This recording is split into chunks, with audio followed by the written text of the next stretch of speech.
សាលា New Gateway អន្តរជាតិបានរៀបចំពិធីបញ្ចប់ការសិក្សាសម្រាប់សិស្សានុសិស្សដែលបានបញ្ចប់ការសិក្សាឆ្នាំ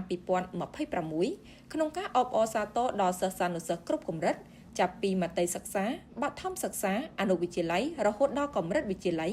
នៃកម្មវិធីសិក្សាទាំង3អង់គ្លេសចិននិងខ្មែរ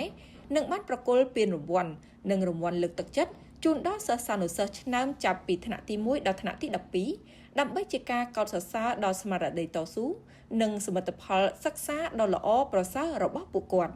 ថ្លែងនៅក្នុងពិធីបញ្ចប់ការសិក្សាកាលពីថ្ងៃទី1ខែសីហាឆ្នាំ2026អ្នកអង្គញាបណ្ឌិតប៊ុនណារីប្រធានក្រុមប្រឹក្សាភិបាលនិងជាអគ្គនាយិកាសាលា New Gateway អន្តរជាតិបានសម្ដែងនៅមោទនភាពចំពោះសិស្សានុសិស្សថ្នាក់ទី12ដែលបានបញ្ចប់ការសិក្សាដោយជោគជ័យនិងត្រៀមខ្លួនបន្តការសិក្សាទៅកាន់កម្រិតឧត្តមសិក្សាអ្នកអង្គញាបណ្ឌិតបានថ្លែងអំណរគុណចំពោះការគាំទ្ររបស់មាតាបិតានិងអាណាព្យាបាលដែលបានគាំទ្រដល់ដំណើរការរបស់សាលាអស់រយៈពេល16ឆ្នាំមកហើយចាប់តាំងពីឆ្នាំ2011មកសាលាបានផ្ដល់កម្មវិធីសិក្សា3ភាសារួមមានខ្មែរអង់គ្លេសនិងចិនស្របតាមកម្មវិធីសិក្សាជាតិទូទៅដែលធ្វើឲ្យសាលាទទួលបានជោគជ័យយ៉ាងត្រចះត្រចង់និងទទួលស្គាល់យ៉ាងទូលំទូលាយ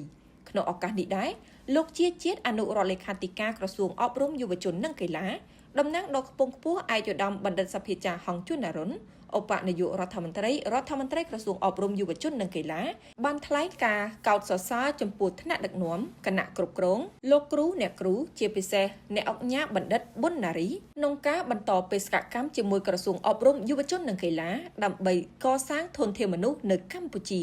លោកបានគូសបញ្ជាក់ថាសាលា New Gateway អន្តរជាតិបានបង្ហាញនូវសក្តានុពលដ៏ល្អ